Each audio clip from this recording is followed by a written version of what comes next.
Hope TV ప్రేక్షకులకు యేసుక్రీస్తు నామములో వందనములు శుభములు తెలియజేస్తున్నాను. మీరందరూ కూడా బాగున్నారని, దేవుని రాకడ కోసం సిద్ధపడుతున్నారని నేను నమ్ముతున్నాను. మనమందరం కూడా దేవుని రాకడను చూస్తామని కూడా నేను నమ్ముతున్నాను.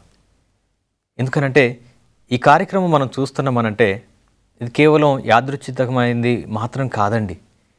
దేవుని ప్రణాళికలో మనమందరం ఉన్నాము కనుకనే ఈ మాటలు మనం చెప్పడము వినడం కూడా జరుగుతూ ఉన్నది. అందును బట్టి దేవునికి మహిమ కలుగును గాక.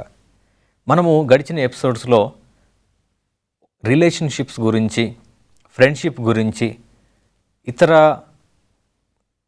విశ్వాసాలలో ఉన్న వారి గురించి, అంటే వారితో మనం స్నేహం చేయొచ్చా లేదా, చేస్తే ఎటువంటి జాగ్రత్తలు తీసుకోవాలి, అదేవిధంగా ఒక కుటుంబం ఒంటరితనంగా ఉండకుండా కుటుంబంలోని వ్యక్తులు, కుటుంబము సంతోషంగా సమాధానంగా ఉండాలంటే ఏం చేయాలి, ఒక వ్యక్తి ప్రత్యేకంగా ఒంటరితనంతో బాధపడుతూ కృంగిపోతూ ఉంటే వారికున్న ఆ గుండె పగిలిన బాధలో నుంచి వారు ఎలా బయటికి రావాలి అనే విషయాలు కూడా మనం చర్చించుకున్నాం. అదేవిధంగా మనము అసలు మంచి స్నేహం ఎలా ఉంటుంది, చెడు స్నేహాలు ఎలా ఉంటాయి, మంచి స్నేహితుడు ఎవరు, చెడ్డ స్నేహితుడు ఎవరు అని బైబిల్ ద్వారా కొన్ని ఉదాహరణలు చూస్తూ కూడా మనం ఇప్పటి వరకు కూడా నేర్చుకున్నాం. అయితే ఈరోజు ప్రత్యేకంగా ఒక ఇంపార్టెంట్ టాపిక్ తోటి మీ ముందుకు వస్తున్నారు. ఈరోజు టాపిక్ ఏంటి అని అంటే వాకింగ్ విత్ ద వైజ్ అని ఉంది. అంటే జ్ఞానులతోటి మనం నడవటం ఎలా, జ్ఞానులతోటి నడవటం అనేది ఈరోజు టాపిక్. మనము ఎందుకు జ్ఞానులతోటి నడవాలి, అజ్ఞానులతో ఎందుకు నడవకూడదు?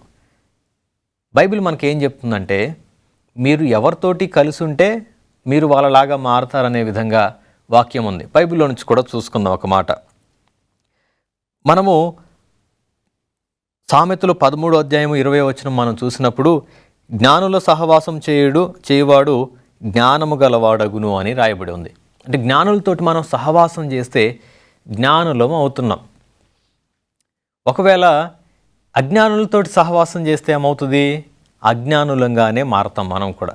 మూర్ఖులతోని మనం సహవాసం చేస్తే ఏమవుతుంది? మనం కూడా మూర్ఖత్వంలోనికి వెళ్ళిపోతాం.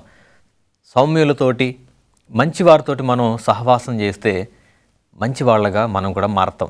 ఇది మనకి బయట కూడా ఏం చెప్తారండి, లోకంలో ఒకరి స్నేహితులను బట్టి వాడు ఎలాంటి వాడో చెప్పొచ్చు అంటారు. అంటే ఒకరి స్నేహితులను చూసినప్పుడు వాళ్ళకున్న చెడు అలవాట్లు, వారికున్న చెడ్డ అలవాట్లు మనం గమనించినప్పుడు ఈ వ్యక్తి ఒకవేళ మంచివాడైనా సరే అట్లీస్ట్ అంటే కన్ఫామ్గా అతను రాబోయే కాలంలో కన్ఫామ్గా వీరి మారిపోతాడు అనే ఆలోచనతో పెద్దలు ఏం చెప్తారు, ఒకడి స్నేహితులను బట్టి వీడు ఎలాంటి వాడో చెప్పొచ్చు అని చెప్తూ ఉంటారు అన్నమాట. బైబిల్ కూడా అదే చెప్తా ఉన్నది. మూర్ఖుల సహవాసం చేయువాడు చెడిపోవును అని కూడా ఇదే అధ్యాయంలో ఇదే వచనంలో రాయబడి ఉంది. అంటే మనము ఎవరితో నడవాలి? మరి ఇప్పుడు జ్ఞానము కలిగిన వారితో నడవాలి, జ్ఞానులతోటి నడవాలి. జ్ఞానులు ఎవరు అని అంటే, జ్ఞానులు ఎవరండి? బైబిల్లో నుంచి మనం చూసినప్పుడు దేవుని ఆజ్ఞలను ప్రేమించువారు జ్ఞానులు, రాబోయే శ్రమల గురించి సిద్ధపడేవారు జ్ఞానులు, దేవుని యొక్క రాకడ కోసం సిద్ధపడేవారు జ్ఞానులు, యేసుక్రీస్తును వెదకువారు జ్ఞానులు. ఇవన్నీ కూడా చివరికి ఎక్కడికి చేరుస్తున్నాయనంటే మనమందరం కూడా దేవుని వైపు అడుగులు వేసే విధంగా మనల్ని నడిపిస్తూ ఉన్నాయి. జ్ఞానము నీకు కొదువుగా ఉన్న ఎడల నన్ను అడుగు అని చెప్తా ఉన్నారు దేవుడు. జ్ఞానము మనకి ఖచ్చితంగా కావాలండి. మన జీవితంలో ఎదగాలంటే జ్ఞానం కావాలి. మనము రాబోయే శ్రమలను తప్పించుకోవాలంటే జ్ఞానం కావాలి. ఒక వ్యక్తికి జ్ఞానం లేకపోతే వచ్చే సమస్య ఏంటి అని అంటే మంచి చెడుకు తేడా తెలవదు, లేకపోతే లాభానికి నష్టానికి తేడా తెలియదు. ఎక్కడో పెట్టుబడి పెడదాం అనుకుంటాము, ఒక చిన్న వ్యాపారం చేయడానికి తీసుకొచ్చి ఎక్కడో అప్పు తీసుకొచ్చి ఆ పెట్టుబడి పెట్టినప్పుడు జ్ఞానం లేకపోతే ఏమవుద్దంటే అందులో నుంచి ఎలాంటి నష్టం వస్తుందని మనం తెలుసుకోలేక అప్పుల పాలైపోతూ ఉంటాం. ప్రతి సమయంలో కూడా ఇదే, ఒక కుటుంబాన్ని సరిగ్గా నడిపించుకోలేం. జ్ఞానం లేకపోతే మన కుటుంబాన్ని మనం సరిగ్గా నడిపించుకోలేం. మన పిల్లలు మన మాట వినరు. మనం జ్ఞానులుగా ఉన్నప్పుడే సమాజంలో ఒక విలువ, సంఘంలో ఒక మర్యాద, కుటుంబంలో మర్యాద, ప్రతి చోట కూడా మనకి గౌరవం దక్కాలంటే జ్ఞానవంతులుగా మనం ఉండాలి. మన జీవితంలో ఫెయిల్యూర్ అనేది ఉండకూడదు అనుకుంటే జ్ఞానవంతులుగా ఉండాలి. Where there are more counsellors there won't be a failure అని ఉంది. అంటే మనము జ్ఞానము కలిగిన మాటలు చెప్పే వాళ్ళ మధ్యలో ఉంటే మనం ఎప్పటికి కూడా ఫెయిల్ అవ్వము. మనం చేసే పని ఎప్పటికి కూడా ఫ్లాప్ అవ్వదు. మనం ఎప్పుడు కూడా హిట్. ఇంకా ఇది మనం మర్చిపోకూడదు. ఇక్కడ మనం గమనించినప్పుడు 1 కొరింథీ 15వ అధ్యాయము 33వ వచనంలో మోసపోకుడి, దుష్ట సాంగత్యము మంచి నడవడిని చెరుపును అని రాయబడి ఉంది. నాకు ఒక మంచి స్నేహితుడు, నేను ట్రైనింగ్ అవుతున్న టైంలో నాతో పాటు ట్రైనింగ్ అయిన స్నేహితుడు ఒకడు ఉన్నారు. ఆయన చాలా చక్కగా ట్రైన్ అవుతూ మా క్లాస్ అందరిలో కూడా చాలా ఫాస్ట్గా యాక్టివ్గా ఉండేవాళ్ళు. సారు ఏదన్నా ప్రశ్న అడిగితే బైబిల్ నుంచి టక టక టక అన్నీ ఆయనే ముందు చెప్పేవాళ్ళు, అందరికంటే ఫాస్ట్గా చెప్పేవాళ్ళు. నేను అనుకున్నాను ఆయన వాక్యం చెప్పే విధానం, ఆయన బాడీ లాంగ్వేజ్ ఇవన్నీ కూడా చూసి గొప్ప సేవకునిగా తను ఎదుగుతాడు అనుకున్నాం.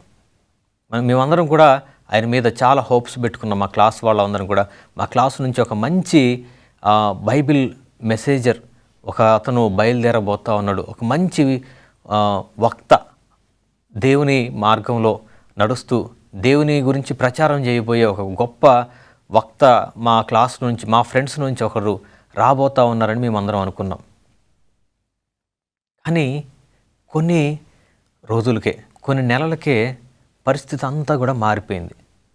ఏంటి అని చూస్తే ఒక చిన్న రిలేషన్షిప్ ప్రాబ్లం, ఒక అమ్మాయి పరిచయం అయింది. ఆ అమ్మాయి నిన్ను త్వరగా కలవాలి, నిన్ను చూడాలి అని చెప్పని తను ఒత్తిడి చేసేసరికి కేవలం ఒక వారం రోజులు ఇంటికి వెళ్ళి వస్తా అని చెప్పని వెళ్ళాడు. ఈ వారం రోజుల్లో ఏం జరిగిందో తెలియదు.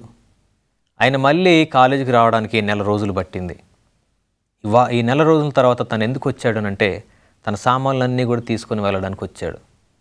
ఏం జరిగింది అని అంటే, నేను పెళ్లి చేసుకోబోతా ఉన్నా, ఇప్పుడు కాకపోతే ఇంకా తర్వాత నాకు తను దక్కేలా లేదు అనుకుంటూ తన స్టడీస్ని మధ్యలోనే విడిచిపెట్టి వెళ్ళిపోయాడు. దేవుని కోసం నిలబడాల్సిన, ఏర్పాటు చేయబడిన ఒక వ్యక్తి తన రిలేషన్షిప్ కోసం, తన రిలేషన్షిప్ చెడ్డది అని నేను అనట్లేదు, టైమింగ్, దేవుని కోసం మనం ఇవ్వాల్సిన సమయాన్ని ఇస్తే అది ఎలా జరగాలి, ఏ విధంగా ముందుకు వెళ్ళాలనేది దేవుడు ఖచ్చితంగా మన పక్షాన నిలబడి చేయగలరు. కానీ ఒక చిన్న తొందరపాటు నిర్ణయం వల్ల ఒక మంచి దైవ సేవకుడిని మేము కోల్పోయామనేది నిజంగా నా మనసులో ఉన్న బాధ. బైబిల్లో ఇటువంటి పరిస్థితులు ఎవరైనా ఎదుర్కొన్నారంటే చాలామంది ఎదుర్కొన్నారు. మనకి ఒకసారి సంసోను గురించి గమనించినప్పుడు సంసోను, దలీలా వీళ్ళ పరిస్థితి ఏంటి? సంసోనును దేవుడు ఎన్నుకున్నారు. తన వంశాన్ని, తన రాజ్యాన్ని కాపాడాల్సిన బాధ్యత అంతా కూడా తన మీద ఉంచారు దేవుడు. తను ఒక చెడు స్త్రీ దగ్గరికి వెళ్ళి తనతోటి రిలేషన్షిప్ పెట్టుకున్నారు, తనతోటి సంబంధం పెట్టుకున్నారు. అదేమైనా మంచి సంబంధం ప్రోత్సహించదగిందా అంటే తన జాతికి సంబంధించింది కాదామె. తన విశ్వాసాలు వేరు, తన ఆలోచన పద్ధతి వేరు. సరే, తనని ఏమన్నా సంపూర్ణంగా ప్రేమిస్తుందా అమ్మాయి అని అంటే లేదు. తనని పట్టించడానికే, ఫిలిష్తీయులకు పట్టించడానికే దలీలా ఖచ్చితంగా ఆయన్ని వలలో వేసుకుంది. మొదటిసారి, రెండోసారి, మూడోసారి, 3 సార్లు కూడా తన ప్రాణాపాయ స్థితిలోకి వచ్చి ఆయనకు తెలుస్తుంది, ఈయనేమో ఇష్టపడి ఆమె దగ్గరికి వెళ్తున్నాడు, ఆమెమో ఈయన పట్టించడానికి నీ బలం ఎక్కడుందో చెప్పు, నీ బలం ఎందులో ఉందని 3 సార్లు అబద్ధం చెప్పి తప్పించుకున్నాడు. తెలుసు ఈయనకి ఆమె ఎదుటి శత్రువులకి ఆయన పట్టించాలని ప్రయత్నం చేస్తుందని.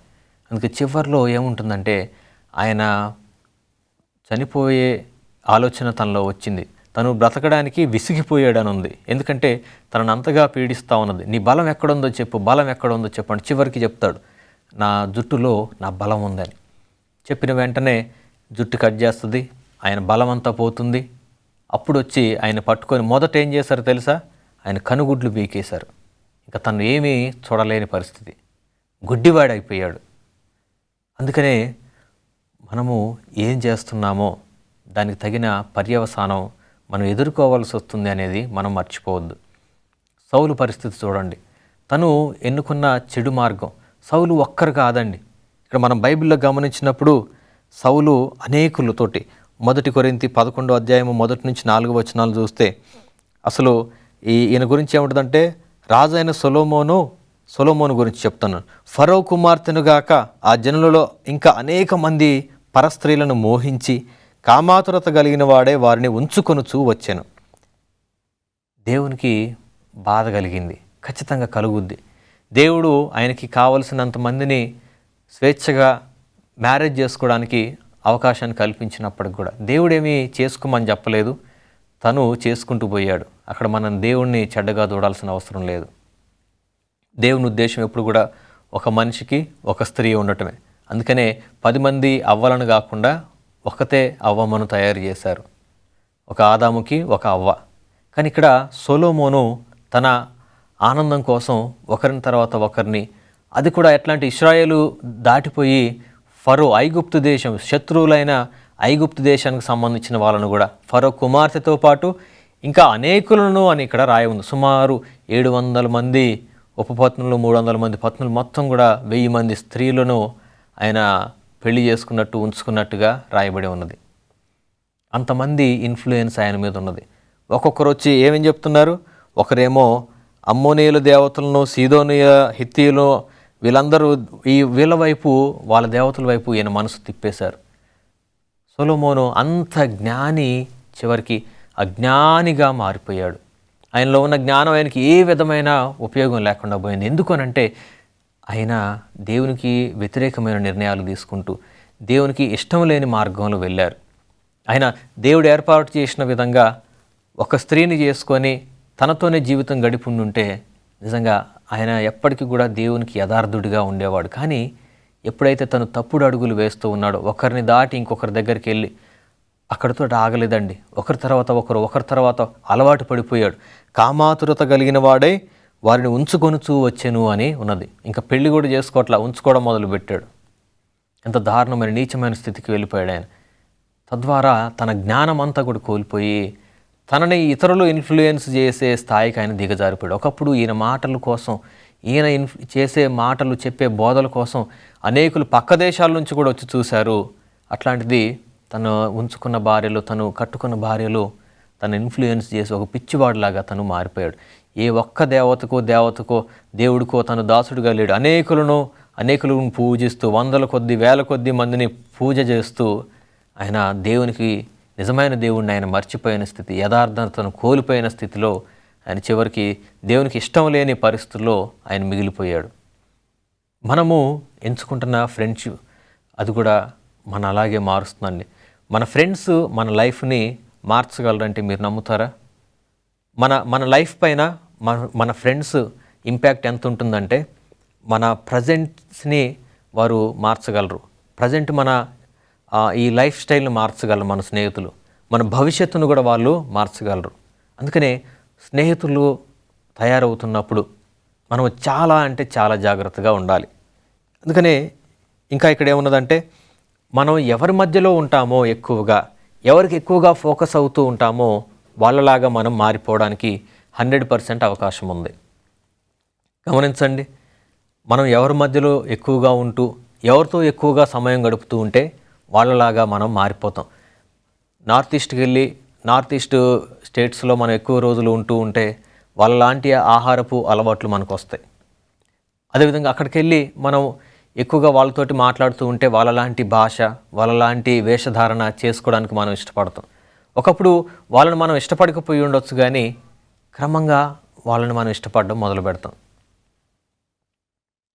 ఇంకొక దగ్గరికి వెళ్తే ఇంకొకటి, అది వేరే దేశం దాటి అక్కడికి వెళ్తే అక్కడ ఆచారాలకు మనం అలవాటు పడుతూ ఉంటాం. అంటే మన చుట్టూ ఉంటున్న వాళ్ళ ఇన్ఫ్లుయెన్స్ మన మీద ఎప్పుడు కూడా ఉంటుందండి. ఆ ఇన్ఫ్లుయెన్స్ మనం ఏ విధంగా మారిపోవాలనేది డిసైడ్ చేస్తూ ఉంటుంది. ఒకవేళ మనం ఇన్ఫ్లుయెన్స్ అయిపోతే కనుక మన లైఫ్ స్టైల్ మారిపోతుంది. మన లైఫ్ స్టైల్ మారినప్పుడు మన భవిష్యత్తు కూడా మారుతూ ఉంది. అది మంచి స్థితిలో మారుతుందా, చెడు వైపుకు దారితీస్తుందా అనేది మనం గమనించుకోలేనంత దీనస్థితిలో దుర్దశలోకి మనం జారిపోతాం అనేది వాస్తవం.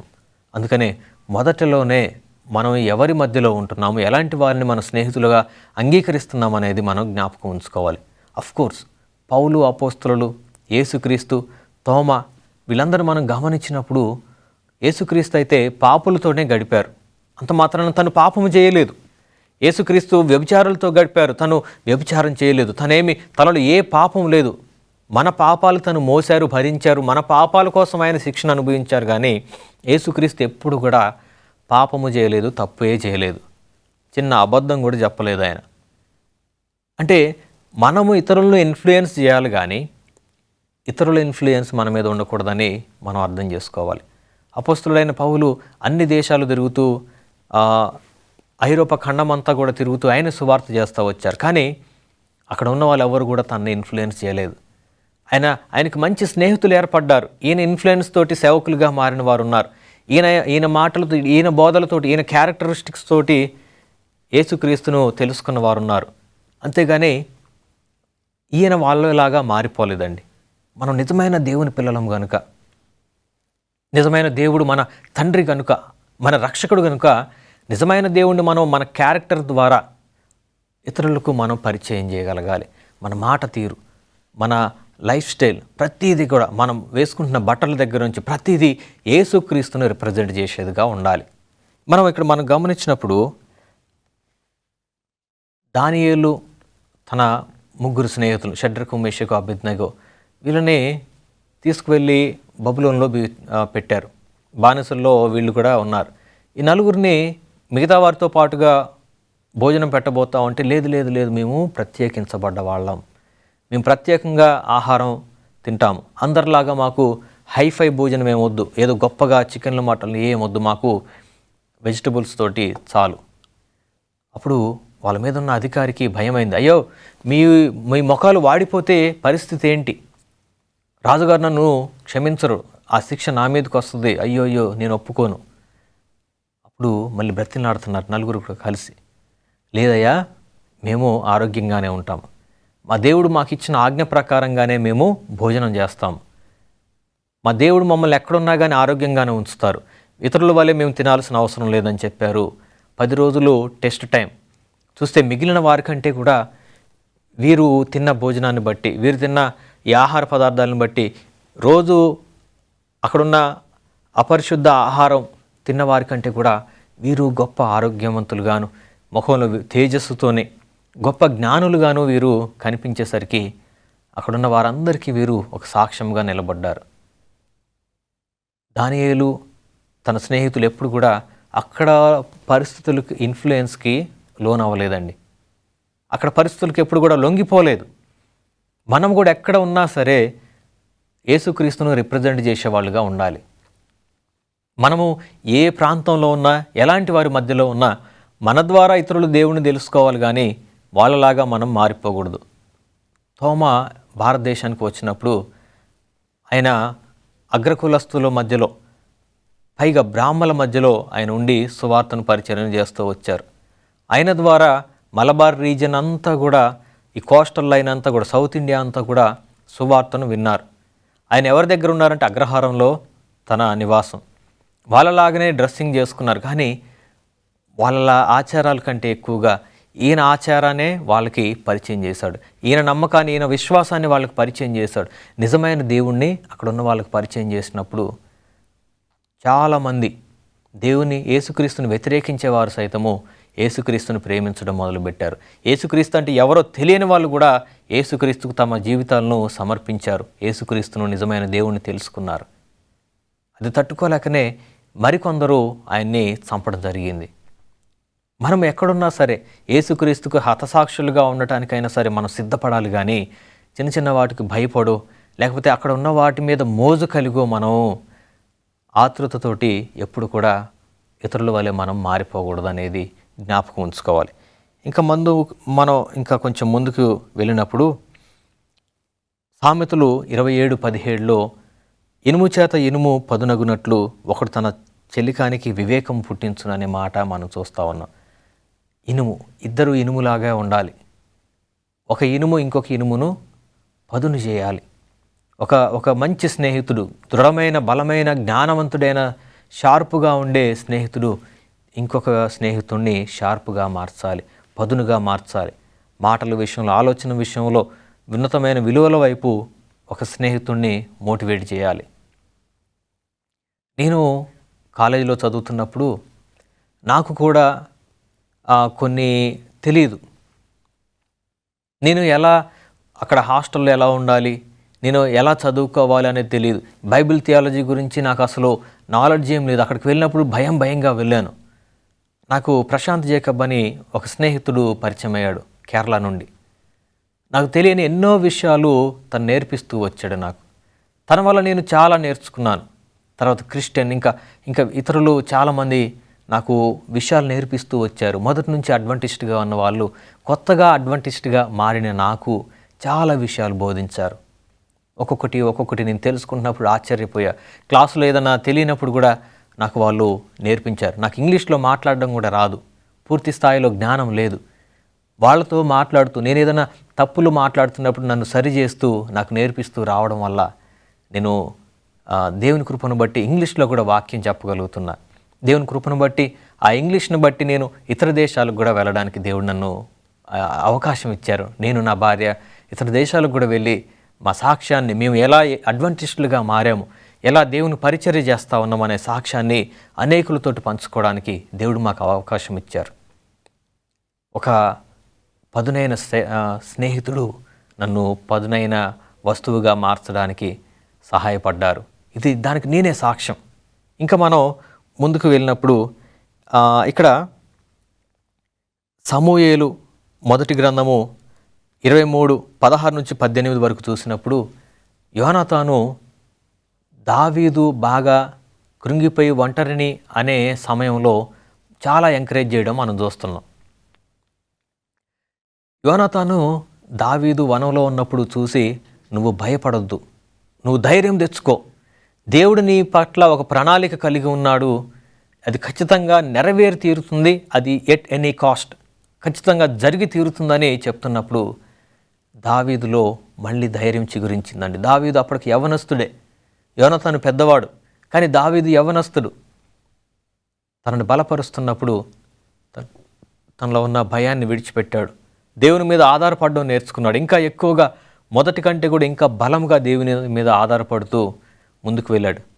అట్లాంటి స్నేహితులుగా మనం ఉండాలి. అయితే మన స్నేహితులు దేవునికి మనల్ని దగ్గరగా చేసేవాళ్ళుగా ఉండాలండి.